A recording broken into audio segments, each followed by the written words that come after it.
മലയാളികളായ നാം 3-4 നേരം ഭക്ഷണം കിട്ടിയാൽ നമുക്ക് വളരെ സന്തോഷമാണ്. പക്ഷേ എത്ര നമ്മൾ ഭക്ഷണം കഴിച്ചിട്ടും നമുക്ക് കൃത്യമായ അളവിലുള്ള ന്യൂട്രീഷൻ നമുക്ക് ലഭിക്കുന്നുണ്ടോ എന്നുള്ളൊരു ചോദ്യചിഹ്നമാണ്. ഭക്ഷണം കഴിച്ചു കഴിഞ്ഞാൽ അത് ദഹിപ്പിക്കുക എന്ന ഉദ്ദേശത്തോടെ ഇപ്പോൾ എല്ലാവരും സുഭിക്ഷമായിട്ട് ഭക്ഷണം കഴിച്ചതിൻ്റെ ശേഷം കാർബണേറ്റഡ് ഡ്രിങ്ക്സ് കുടിക്കുന്നുണ്ട്. ഇത്തരത്തിലുള്ള പ്രോബയോട്ടിക് അല്ലാത്ത നമുക്ക് സപ്ലിമെൻറ്റേഷൻ വഴിയും പ്രോബയോട്ടിക് ലഭ്യമാണ്. അപ്പോൾ ഇതൊന്നും കിട്ടുന്നില്ലെങ്കിൽ, ഇതിനൊന്നും പറ്റുന്നില്ലെങ്കിൽ നമുക്ക് പ്രോബയോട്ടിക് സപ്ലിമെൻറ്റേഷൻ സ്വീകരിക്കാവുന്നതാണ്. അത് നമ്മുടെ ന്യൂട്രീഷണൽ സ്റ്റാറ്റസിനെ ഇമ്പ്രൂവ് ചെയ്യാൻ ഒരുപാട് സഹായിക്കും. ഡയറ്റ് കറക്ഷൻ വഴി ഒരു പരിധിവരെ നമുക്ക് രോഗങ്ങളെ പരിഹരിക്കാൻ പറ്റും. നമസ്കാരം, ഞാൻ ഡോക്ടർ ഷംസുദ്ദീൻ, മിഹ്റാസ് ഹോസ്പിറ്റൽ, കോഴിക്കോട്. മലയാളികളായ നാം 3-4 നേരം ഭക്ഷണം കിട്ടിയാൽ നമുക്ക് വളരെ സന്തോഷമാണ്. പക്ഷേ എത്ര നമ്മൾ ഭക്ഷണം കഴിച്ചിട്ടും നമുക്ക് കൃത്യമായ അളവിലുള്ള ന്യൂട്രീഷൻ നമുക്ക് ലഭിക്കുന്നുണ്ടോ എന്നുള്ളൊരു ചോദ്യചിഹ്നമാണ്. എന്താണ് അതിൻ്റെ കാരണം? അത് നോക്കുമ്പോഴാണ് നമ്മൾ കഴിക്കുന്ന എത്ര സമ്പുഷ്ടമായ ആഹാരം നമ്മൾ കഴിച്ചാലും അതിൽ നിന്ന് കിട്ടുന്ന ന്യൂട്രീഷണൽ അളവുകൾ, ന്യൂട്രീഷണൽ സ്റ്റാറ്റസ് മോശമായിരിക്കുന്നത്. നാം കഴിക്കുന്ന ഭക്ഷണം അടക്കിയിരിക്കുന്ന പല ഘടകങ്ങളും തമ്മിൽ റിയാക്ട് ചെയ്യുന്നത് കൊണ്ട്, ഇല്ലെങ്കിൽ കഴിക്കുന്ന ഭക്ഷണം മറ്റൊന്ന് ബ്ലോക്ക് ചെയ്യുന്നതുകൊണ്ട് ന്യൂട്രീഷൻ നമുക്ക് കിട്ടാതിരിക്കുന്നതാണ്. ഇന്നത്തെ വീഡിയോയിൽ എന്താണ് ന്യൂട്രീഷണൽ സ്റ്റാറ്റസ് ഇമ്പ്രൂവ് ചെയ്യുന്നതിൻ്റെ കാരണങ്ങളും, അല്ലെങ്കിൽ എന്താണ് അതിനെ ബ്ലോക്ക് ചെയ്യുന്ന കാര്യങ്ങളും എന്നാണ് ഇവിടെ പ്രതിപാദിക്കാൻ പോകുന്നത്. പ്രധാനമായും അതിലുള്ളത് ഒരു ഘടകം ടാനിനാണ്. ടാനിൻ എന്ന് പറഞ്ഞാൽ എല്ലാവർക്കും മനസ്സിലാവണമെന്നില്ല, പക്ഷെ ചായ എന്ന് പറഞ്ഞാൽ എല്ലാവർക്കും അറിയാം. കാരണം നാം കൂടുതൽ ചായ ഉപയോഗിക്കുന്ന ശീലമാണുള്ളത്. അപ്പോൾ ചായയിൽ അടങ്ങിയിരിക്കുന്ന ഒരു പദാർത്ഥമാണ് ടാനിൻ. ഈ ടാനിൻ കൂടുതൽ ശരീരത്തിൽ എത്തിക്കഴിഞ്ഞിട്ടുണ്ടെങ്കിൽ അത് നമുക്ക് ലഭിക്കേണ്ട അയണിൻ്റെ അളവിനെ കുറയ്ക്കുകയും തന്മൂലം നമുക്ക് അനീമിയ അല്ലെങ്കിൽ വിളർച്ച എന്ന രോഗം പിടിപെടുകയും ചെയ്യുന്നതാണ്. അപ്പോൾ ചായ മോശമാണെന്നല്ല ഞാൻ ഈ പറഞ്ഞതിൻ്റെ അർത്ഥം. ചായ അമിതമായാൽ ആണ് അതിൻ്റെ പ്രശ്നമുള്ളത്. പ്രത്യേകിച്ച് വിളർച്ച രോഗമുള്ളവരോ ഹീമോഗ്ലോബിൻ ലെവൽ കുറഞ്ഞവരോ ചായയുടെ ഉപയോഗം പരമാവധി കുറയ്ക്കേണ്ടതാണ്. ഗ്രീൻ ടീ അല്ലെങ്കിൽ ബ്ലാക്ക് ടീ നല്ലൊരു ആൻറ്റി ഓക്സിഡൻ്റ് ആണെന്നുള്ള ഘടകം മാറ്റിവെച്ചിട്ടല്ല, എന്നിരുന്നാലും അതിലുള്ള ടാനിൻ എന്നുള്ള ഒരു സിംഗിൾ പ്രോഡക്റ്റ് എടുത്തിട്ട് അത് കൂടുതലായി കഴിഞ്ഞാൽ ഉണ്ടാവുന്ന ദൂഷ്യഫലങ്ങൾ എങ്ങനെ കുറക്കാമെന്നുള്ളതാണ് ഇതിലൂടെ പറയുന്നത്. കുട്ടികളിൽ ചായ കുടിക്കുന്ന ശീലം പൊതുവെ ഇല്ലാത്തതാണ്. പക്ഷേ വീട്ടിലുള്ളവർ കൂടുതൽ ചായ കുടിക്കുന്ന ശീലമുള്ളവരാണെങ്കിൽ നാം കൊടുക്കില്ല എന്ന് പറഞ്ഞു കഴിഞ്ഞിട്ടുണ്ടെങ്കിലും കുട്ടികൾക്ക് കൊടുക്കാത്ത സാധനത്തിനോട് ആർത്തി വരുമ്പോൾ അവർ വീണ്ടും വീണ്ടും ആവശ്യപ്പെടും. അപ്പോൾ ആ ഒരു ഭാഗം നിരുത്സാഹപ്പെടുത്തിയാൽ മാത്രമേ നമുക്ക് മുന്നിലേക്ക് അവരെ വിളർച്ചയില്ലാതെ രോഗവിമുക്തമായ ഒരു കാലഘട്ടത്തിലേക്ക് നയിക്കാൻ പറ്റുള്ളൂ. ഇന്ന് അനീമിയയുടെ പ്രിവലൻസ് നോക്കിക്കഴിഞ്ഞിട്ടുണ്ടെങ്കിൽ ഏകദേശം 39% വിളർച്ച രോഗത്തിന് അടിമപ്പെട്ടവരാണ് 5 വയസ്സിന് താഴെയുള്ള കുട്ടികൾ. അതുകൊണ്ടാണ് കുട്ടികൾക്ക് അനീമിയ പ്രോഫൈലാക്സിസ് കൊടുത്തുകൊണ്ടിരിക്കുന്നത്. ഗർഭിണികളിലും മുലയൂട്ടുന്ന അമ്മമാരിലും കാണുന്ന വിളർച്ച രോഗത്തെ ഒഴിവാക്കാനാണ്, അല്ലെങ്കിൽ പരിഹരിക്കാനാണ് ഫോളിക് ആസിഡ് അയൺ സപ്ലിമെൻറ്റേഷൻ കൊടുക്കുന്നത്. അപ്പോൾ ഗർഭിണികൾക്ക് കൊടുക്കുന്നത് അവരുടെ കുഞ്ഞുങ്ങളെ, വയറ്റിലുള്ള കുഞ്ഞുങ്ങൾക്ക് അനീമിയയിൽ ഇല്ലാതിരിക്കാനുള്ള അവസ്ഥയിലേക്ക് എത്തിക്കുന്നതിന് വേണ്ടിയാണ്. ഞാൻ അനീമിയയെക്കുറിച്ചല്ല കൂടുതൽ ഇവിടെ പറയാൻ പോകുന്നത്. എന്തുകൊണ്ട് അനീമിയയിൽ പറഞ്ഞു എന്നുണ്ടെങ്കിൽ അത് ടാനിൻ്റെ ഉപയോഗം നമ്മൾ കുറക്കാൻ വേണ്ടി വേണം. അപ്പോൾ നാം അധികം ചായ കുടിക്കുന്ന ശീലമുണ്ടെങ്കിൽ അതൊന്ന് കുറച്ചിട്ടുണ്ടെങ്കിൽ നമുക്ക് കൂടുതൽ അനീമിയ ഇല്ലാത്ത ഒരു അവസ്ഥയിലേക്ക് എത്താം. അനീമിയയെക്കുറിച്ചല്ല ഞാൻ ഇവിടെ പ്രതിപാദിച്ചത്. അനീമിയ ഉണ്ടാകുന്ന അല്ലെങ്കിൽ അനീമിയ ഇല്ലാതിരിക്കുന്ന അവസ്ഥയിലേക്ക് എങ്ങനെ എത്താമെന്നുള്ളതിനെക്കുറിച്ചാണ്. അപ്പോൾ അതിലുള്ള പ്രധാന ഘടകം ചായയുള്ള ടാനിൻ ആയതുകൊണ്ടാണ് അങ്ങനെ പറയേണ്ടി വന്നത്. അപ്പോൾ ചായയുടെ ഉപയോഗം നാം കഴിയുന്നതും ഒഴിവാക്കുന്ന ഒരു ശീലത്തിലേക്ക് എത്തിക്കഴിഞ്ഞിട്ടുണ്ടെങ്കിൽ നമുക്ക് അനീമിയയിൽ നിന്ന് ഒരു പരിധിയോടെ രക്ഷപ്പെടാം. ചായ പോലെ തന്നെ നാം ഉപയോഗിക്കുന്ന മറ്റൊരു പാനീയമാണ് കോഫി. കോഫിയിൽ അടങ്ങിയിരിക്കുന്ന കഫീൻ ആണ് രണ്ടാമത്തെ ഘടകം. ഈ കഫീൻ അധികമായി കഴിഞ്ഞിട്ടുണ്ടെങ്കിൽ അത് കാൽസ്യം അബ്സോർഷൻ കുറയ്ക്കുകയും തന്മൂലം നമ്മുടെ കാൽസ്യം ലെവൽ ബ്ലഡിൽ കുറയുകയും ചെയ്യും. കാൽസ്യം നമ്മുടെ എല്ലുകൾക്കും പല്ലുകൾക്കും ബലം നൽകേണ്ട പദാർത്ഥമാണ്. പേശികളുടെ വളർച്ച, നാഡീസംബന്ധമായ പ്രശ്നങ്ങൾ, ഇതിനെല്ലാം കാൽസ്യം അത്യന്താപേക്ഷിതമാണ്. അപ്പോൾ കാൽസ്യം, കുട്ടികളിൽ കാൽസ്യത്തിൻ്റെ ഒരു പ്രശ്നം വളരുന്ന സമയങ്ങളിൽ ഉണ്ടാവുന്ന ഗ്രോയിങ് പെയിൻ ഉണ്ട്. രാത്രികാലങ്ങളിൽ മസിൽ കോച്ച് പിടുത്തം എന്ന് പറയും അതിന് ഒരു കാരണം അവരുടെ മസിലിലുള്ള കാൽസ്യം ഉണ്ടെങ്കിലേ ആ ആക്ഷൻ കൃത്യമായിട്ട് നടക്കുകയുള്ളൂ. ചായ പോലെ തന്നെ ഉപയോഗിക്കുന്ന മറ്റൊരു പാനീയമാണ് കോഫി. കോഫിയിൽ അടങ്ങിയിരിക്കുന്ന കഫീൻ എന്ന പദാർത്ഥമാണ് രണ്ടാമത്തെ ഘടകം. കഫീൻ കൂടുതൽ ഉപയോഗിച്ച് കഴിഞ്ഞിട്ടുണ്ടെങ്കിൽ അല്ലെങ്കിൽ ശരീരത്തിലുണ്ടെങ്കിൽ അത് നമ്മുടെ കാൽസ്യം അബ്സോർഷനെ കുറയ്ക്കുന്നു. കാൽസ്യം നമ്മുടെ എല്ലുകളുടെയും പല്ലിൻ്റെയും വളർച്ചയ്ക്ക് അത്യാവശ്യമാണ്.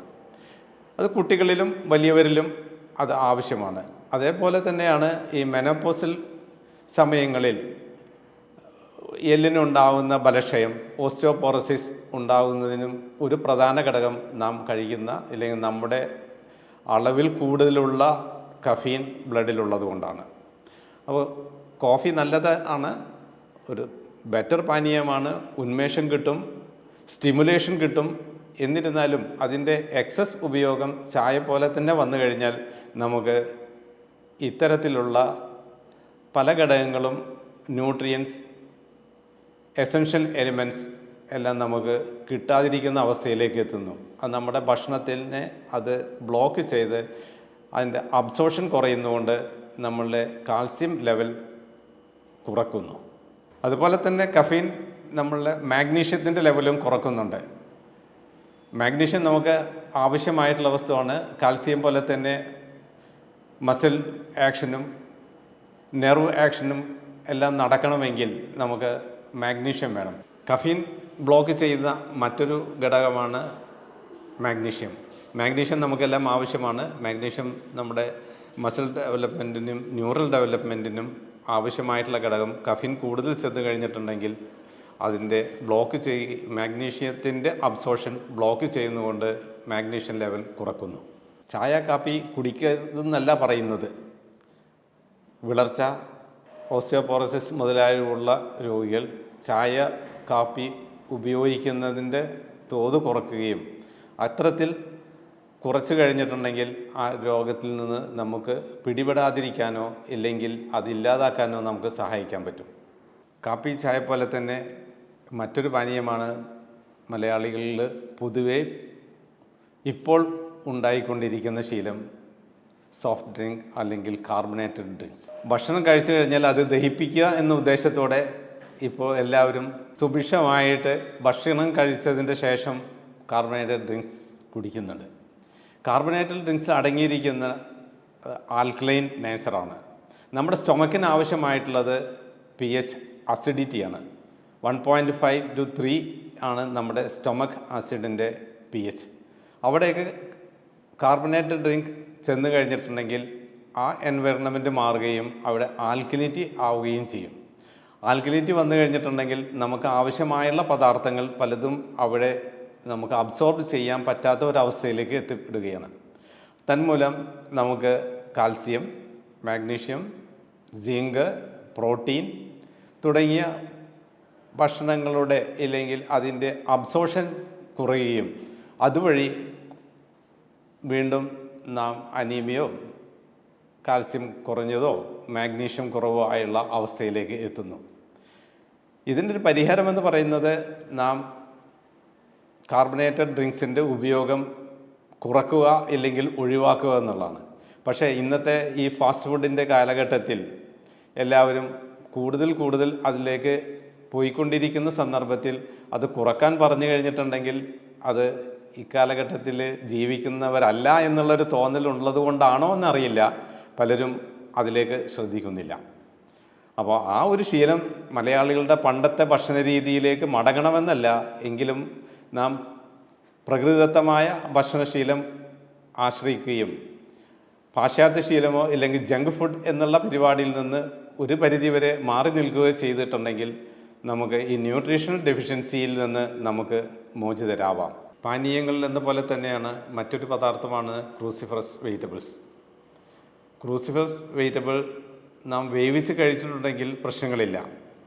പക്ഷേ അത് റോ ഫോമിൽ കഴിച്ചു കഴിഞ്ഞിട്ടുണ്ടെങ്കിൽ അത് നമ്മുടെ അയഡിൻ അബ്സോർഷനെ പ്രതികൂലമായി ബാധിക്കുന്നത് കൊണ്ട് നമുക്ക് അയഡിൻ ഡെഫിഷ്യൻസി തന്മൂലം ഗോയിറ്ററോ അല്ലെങ്കിൽ TSH ലെവൽ കുറഞ്ഞിട്ടുള്ള അയഡിൻ മൂലമുള്ള അസുഖങ്ങളിലേക്ക് നമ്മളെ നയിക്കും.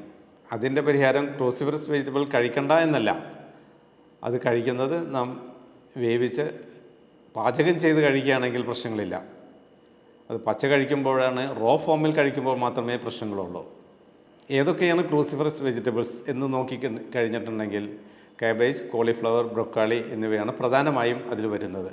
നമ്മുടെ നാട്ടിൽ കിട്ടുന്ന പ്രധാനമായിട്ടുള്ള കോളിഫ്ലവർ, കാബേജ് എന്നിവ നാം വേവിച്ച് കഴിക്കുന്നതാണ് പൊതുവെ ശീലം. എന്നിരുന്നാലും സാലഡ് രൂപത്തിൽ കഴിക്കുന്ന സമയത്ത് പല ഹോട്ടലുകളിൽ നിന്നും പൊതുവെയും അത് റോ ഫോമിൽ കിട്ടുന്നുണ്ട്. അപ്പോൾ റോ ഫോമിൽ കിട്ടുന്നതിന് ഇത്തരത്തിലുള്ള പ്രത്യേകിച്ച് അയഡിൻ ഡെഫിഷ്യൻസി ഉള്ളവർ ആ ഭാഗം ഒന്ന് ശ്രദ്ധിക്കുന്നത് വളരെ നല്ലതാണ്. അതിൻ്റെ പരിഹാരം നോക്കുകയാണെങ്കിൽ നാം ഭക്ഷണം കഴിക്കാത്തത് കൊണ്ടല്ല, അല്ലെങ്കിൽ ന്യൂട്രീഷണൽ ഫുഡ് കഴിക്കാത്തത് കൊണ്ടല്ല, പക്ഷേ നമ്മളുടെ ഭക്ഷണശീലത്തിൽ കുറച്ച് മാറ്റം വരുത്തി കഴിഞ്ഞിട്ടുണ്ടെങ്കിൽ നമുക്കിതിന് ഒരു പരിധി വരെ പരിഹരിക്കാൻ പറ്റും. പണ്ട് മുതലേ പറയുന്നതാണ് നല്ല ഭക്ഷണം ചവച്ചരച്ച് കഴിക്കണമെന്ന്. എങ്കിലും ഇന്നത്തെ ഈ തിരക്ക് പിടിച്ച ജീവിതത്തിൽ പലരും പെട്ടെന്ന് തന്നെ അത് വിഴുങ്ങുന്നൊരു സ്വഭാവത്തിലേക്ക് എത്തിക്കൊണ്ടിരിക്കുകയാണ്. അത് മാറ്റി നാം ചവച്ചരച്ച് സലവയായി മിക്സ് ചെയ്ത് ആ എൻസൈം റിയാക്ഷൻ നടക്കാനുള്ള അവസരം കൊടുത്ത് കഴിക്കേണ്ടതാണ്. പിന്നെ ഭക്ഷണം കഴിക്കുമ്പോൾ ഭക്ഷണത്തിൽ ശ്രദ്ധിച്ചും കൊണ്ട് തന്നെ നമ്മൾ കഴിക്കാം. ഭക്ഷണം കഴിക്കുന്നതിനോടൊപ്പം മൊബൈൽ ഫോണിൽ കളിക്കുകയോ സംസാരിക്കുകയോ TV കാണുകയോ ചെയ്യുമ്പോൾ അറിയാതെ ഭക്ഷണം ചെല്ലുകയും അത് വേഗം ചവച്ചരക്കാതെ ഇറങ്ങുന്ന സിസ്റ്റമാണ് കൂടുതലുള്ളത്. ഇന്നത്തെ വീടുകളിലേക്ക് നോക്കിക്കഴിഞ്ഞിട്ടുണ്ടെങ്കിൽ കുട്ടികൾ ഭക്ഷണം കഴിക്കുന്നില്ലെങ്കിൽ അവരെ TV കാണിച്ചും കൊണ്ടും മൊബൈൽ കാണിച്ചും കൊണ്ടുമാണ് ഭക്ഷണം കഴിപ്പിക്കുന്നത്. ആ ശീലം തുടർന്ന് കഴിഞ്ഞിട്ടുണ്ടെങ്കിൽ പിന്നെ ഭക്ഷണം കഴിക്കുന്ന സമയങ്ങളെല്ലാം കുട്ടികൾക്ക് TV ഇടുകയും TV-യിൽ നോക്കി ഭക്ഷണം കഴിക്കുകയും ചെയ്യുന്ന സമയത്ത് അവർക്ക് ചവച്ചരക്കുന്ന ശീലം കുറയാനാണ് സാധ്യത കൂടുതൽ. ഇതിനോടൊപ്പം തന്നെ നാം ഭക്ഷണത്തോടൊപ്പം കൂടുതൽ വെള്ളം കുടിക്കുന്ന ശീലമുണ്ടെങ്കിൽ അതും കൂടെ നമുക്ക് ഒഴിവാക്കണം. ഭക്ഷണം കഴിക്കുമ്പോൾ വെള്ളം കൂടുതൽ കഴിച്ചു കഴിഞ്ഞിട്ടുണ്ടെങ്കിൽ വയറ്റിലുള്ള pH-ൻ്റെ അവസ്ഥ കുറയുകയും തന്മൂലം അബ്സോർഷനെ അത് ബുദ്ധിമുട്ടുണ്ടാക്കുകയും ചെയ്യും. അസിഡിക് pH ആൽക്കലൈൻ pH-ലേക്ക് ഡയലൂഷൻ വരുന്നതുകൊണ്ട് അത് കൂടുതൽ ആൽക്കലിനിലേക്ക് പോകാനുള്ള സാധ്യത കൂടുതലാണ്. അതുകൊണ്ടാണ് പണ്ട് അമ്മമാരോ അമ്മൂമ്മമാരോ നമ്മളോട് ഭക്ഷണത്തോടൊപ്പം കൂടുതൽ വെള്ളം കുടിക്കരുതെന്ന് പറയുന്നത്. സ്റ്റൊമക്കിൻ്റെ pH നമുക്ക് കൂട്ടാൻ ജിഞ്ചർ, മഞ്ഞൾ, ലൈം ജ്യൂസ് എന്നിവ കുറച്ച് ഭക്ഷണത്തിൻ്റെ കൂടെ ഉൾപ്പെടുത്താവുന്നതാണ്. മഞ്ഞളും ജിഞ്ചറും ഒന്നും ഉടനെ തന്നെ കൂടുതൽ കഴിക്കണമെന്നല്ല, ഭക്ഷണം ഉണ്ടാക്കുന്നതിൽ അതിൻ്റെ പ്രിപ്പറേഷനിൽ കുറച്ചും കൂടെ ആഡ് ചെയ്ത് കഴിഞ്ഞിട്ടുണ്ടെങ്കിൽ ഒരു പരിധിവരെ അതിന് സഹായിക്കും. അതുപോലെ തന്നെയാണ് ലൈം ജ്യൂസ് കൂടുതൽ ഉപയോഗിക്കുന്നത്. നാം കഴിക്കുന്ന ഭക്ഷണം അബ്സോർബ് ചെയ്ത് അത് ശരീരം സ്വീകരിക്കുന്നത് നമ്മുടെ വയറ്റിലുള്ള ബാക്ടീരിയകൾ കൊണ്ടാണ്. നമ്മുടെ വയറിനകത്ത് ഒരുപാട് trillions of bacteria, virus, fungi എന്നിവയുണ്ട്. അതിൽ നല്ല ബാക്ടീരിയയും ചീത്ത ബാക്ടീരിയയുണ്ട്. നല്ല ബാക്ടീരിയയാണ് നമുക്ക് ആവശ്യമായിട്ടുള്ള ഭക്ഷണത്തിനെ പാകപ്പെടുത്തി ന്യൂട്രീഷണൽ സബ്സ്റ്റൻസുകളാക്കി മാറ്റുന്നത്. അപ്പോൾ അതിൻ്റെ അഭാവത്തിലാണ് കൂടുതൽ ഡിസ്ബയോസിസ് വരുന്നതും കൂടുതൽ പ്രശ്നങ്ങളിലേക്ക് പോകുന്നതും. അതിന് പരിഹാരം ഉള്ളത് പ്രോബയോട്ടിക് ഫുഡ് സപ്ലിമെൻറ്റ് ചെയ്യുക എന്നുള്ളതാണ്. ഭക്ഷണത്തിൻ്റെ കൂടെ കിട്ടുന്നതിനൊപ്പം തന്നെ നമുക്ക് നല്ല പ്രോബയോട്ടിക്കും സപ്ലിമെൻറ്റ് ചെയ്യാം. നേച്ചുറലായിട്ട് കിട്ടുന്ന പണ്ട് കാലത്ത് ഉപ്പുമാങ്ങയും തൈരും സംഭാരവും യോഗട്ടും എല്ലാം അത്തരത്തിൽ നല്ല പ്രോബയോട്ടിക്കാണ്. ഇത്തരത്തിലുള്ള പ്രോബയോട്ടിക് അല്ലാത്ത നമുക്ക് സപ്ലിമെൻറ്റേഷൻ വഴിയും പ്രോബയോട്ടിക് ലഭ്യമാണ്. അപ്പോൾ ഇതൊന്നും കിട്ടുന്നില്ലെങ്കിൽ, ഇതിനൊന്നും പറ്റുന്നില്ലെങ്കിൽ നമുക്ക് പ്രോബയോട്ടിക് സപ്ലിമെൻറ്റേഷൻ സ്വീകരിക്കാവുന്നതാണ്. അത് നമ്മുടെ ന്യൂട്രീഷണൽ സ്റ്റാറ്റസിനെ ഇമ്പ്രൂവ് ചെയ്യാൻ ഒരുപാട് സഹായിക്കും. ഡയറ്റ് കറക്ഷൻ വഴി ഒരു പരിധിവരെ നമുക്ക് രോഗങ്ങളെ പരിഹരിക്കാൻ പറ്റും. ഞാൻ മോഡേൺ മെഡിസിൻ പ്രാക്ടീസ് ചെയ്യുന്ന ഡോക്ടർ എന്ന നിലയിൽ ഞാൻ ഡയറ്റിൽ കൂടുതൽ കോൺസെൻട്രേറ്റ് ചെയ്യുന്നത് എൻ്റെ ഒരുപാട് വർഷത്തെ എക്സ്പീരിയൻസിൽ നിന്നാണ്. ഭക്ഷണമാണ് നമ്മുടെ പ്രധാന മരുന്ന് എന്നുള്ള കൺസെപ്റ്റിലേക്ക് നമ്മൾ എത്തേണ്ടിയിരിക്കുന്നു. ഭക്ഷണത്തെ ഒഴിവാക്കിക്കൊണ്ട് നമ്മുടെ ആരോഗ്യത്തെ നമുക്ക് മെച്ചപ്പെടുത്താൻ പറ്റില്ല. നമ്മുടെ വയറ്റിലുള്ള എന്ത് പ്രശ്നങ്ങളും ഭക്ഷണത്തിൽ നിന്നാണ് വരുന്നത്. അപ്പോൾ ഡയറ്റിൻ്റെ കാര്യത്തിൽ നാം കൂടുതൽ ശ്രദ്ധിക്കുകയും നമ്മുടെ നല്ല ബാക്ടീരിയകൾക്ക് സഹായകമാവുന്ന ഭക്ഷണങ്ങൾ നാം ശീലിക്കുകയും ചെയ്യുന്ന ഒരു അവസ്ഥയിലേക്ക് എത്തിക്കഴിഞ്ഞാൽ മാത്രമേ നമുക്ക് കൂടുതൽ രോഗമില്ലാത്ത ഒരു അവസ്ഥയിലേക്ക് അല്ലെങ്കിൽ ന്യൂട്രീഷണലായിട്ട് നമ്മൾ ഇമ്പ്രൂവ് ചെയ്യാൻ പറ്റുകയുള്ളൂ. ഭക്ഷണം എങ്ങനെ കഴിക്കണം, എത്ര കഴിക്കണം എന്നില്ല, ഭക്ഷണങ്ങൾ തമ്മിലുള്ള പ്രതിപ്രവർത്തനം ഇല്ലാതാക്കുന്ന ശീലം ഉണ്ടാക്കുക എന്നുള്ളതാണ് ഇതിൻ്റെ പ്രധാന ലക്ഷ്യം. ഭക്ഷണത്തിൽ ചില ഭക്ഷണങ്ങൾ കഴിക്കുമ്പോൾ അത് മറ്റു പലതിനുമായിട്ട് പ്രവർത്തിച്ച് അതിനെ ബ്ലോക്ക് ചെയ്യുന്ന അവസ്ഥ മനസ്സിലാക്കി നാം അത്തരം ശീലങ്ങളിൽ നിന്ന് മാറുക എന്നുള്ളതാണ്. പണ്ട് പലതരത്തിലുള്ള പദാർത്ഥങ്ങൾ ഒരുമിച്ച് കഴിക്കുന്നത് ശീലം ശരിയല്ല എന്ന് പറഞ്ഞിട്ടുണ്ട്. അതിൻ്റെ ശരിയും ശരികേടിലേക്കല്ല പോകുന്നത്. ശാസ്ത്രദൃഷ്ട്യാ അത് എങ്ങനെ നമുക്ക് എന്തുകൊണ്ട് അതിലേക്ക് എത്തുന്നു എന്നുള്ളത് മാത്രമാണ് ഇവിടെ ശ്രദ്ധിക്കേണ്ടത്. ഇന്ന് നാം ഡിസ്കസ് ചെയ്തത് ഭക്ഷണത്തിലുള്ള ആൻറ്റി ന്യൂട്രിയൻസിനെ കുറിച്ചാണ്. അപ്പോൾ നാം കഴിക്കുന്ന പല ഭക്ഷണങ്ങളും ആ ന്യൂട്രിയൻസ് നമുക്ക് ലഭിക്കാതിരിക്കുന്നത് അതിനെ ബ്ലോക്ക് ചെയ്യുന്നതുകൊണ്ടാണ്. അപ്പോൾ അത്തരം തരത്തിലുള്ള ഭക്ഷണങ്ങൾ നമ്മൾ ഒഴിവാക്കിയിട്ടുണ്ടെങ്കിൽ നമുക്ക് ഒരു നല്ല ന്യൂട്രീഷണൽ ഡയറ്റോ ന്യൂട്രീഷണൽ ബാലൻസുള്ള ഒരു സ്ഥിതിയിലേക്ക് നമുക്കെത്താം. മറ്റൊരു വീഡിയോയിൽ കാണുന്നതുവരെ നിങ്ങൾക്കെല്ലാം നന്ദി, നമസ്കാരം.